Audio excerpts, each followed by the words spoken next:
Quand on va au lycée ou au collège, c'est pour étudier, avoir de la culture, préparer notre avenir ou encore profiter de notre jeunesse avec nos amis. Alors pourquoi certaines personnes supplient leurs parents de ne pas les conduire en cours? Pourquoi le mot école les fait frissonner ou angoisser? Dites-moi pourquoi dès qu'ils franchissent la grille tout devient un combat pour eux. Chaque pas, chaque respiration. Ce qui est vicieux avec la phobie scolaire, c'est que ça ne s'arrête pas qu'à la grille. Ça vous suit jusque chez vous. Vous êtes humiliés de partout, dans les couloirs, en cours ou en pause.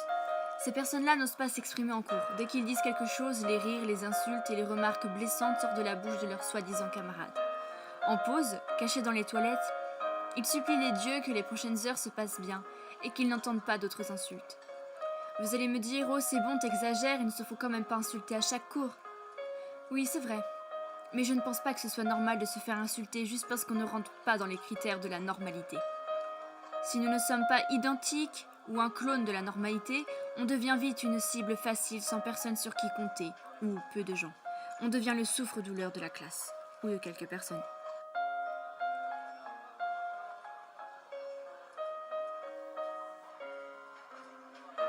Je crois que le pire dans tout ça, c'est qu'à cause de cette phobie, des personnes qui n'ont rien demandé se retrouvent avec des notes qui dégringolent vers le bas. Il leur arrive d'avoir des troubles du sommeil, des troubles du comportement alimentaire, tels que la boulimie ou l'anorexie, tellement leur morale en prend un coup. Nos parents nous répètent sans cesse que le collège ou le lycée sont nos plus belles années dans notre vie. Mais attendez 2 secondes. Avez-vous réellement vécu cette maladie? Car oui, c'est une maladie. À cause des gens lunatiques et stupides qu'on se le dise, ils finissent par craindre l'école. Ce qui est vraiment dommage pour un établissement qui est censé nous apprendre l'égalité et la solidarité. Rien que de voir leur cahier, ils ont envie de vomir. À cause d'eux, les soi-disant plus belles années de notre vie se transforment en les pires années de notre vie. La phobie scolaire, ça ne devrait même pas exister. Les termes de phobie ne devraient même pas être associés à l'école. Notre devise n'est-elle pas liberté, égalité et fraternité? Mais où est donc passée la fraternité?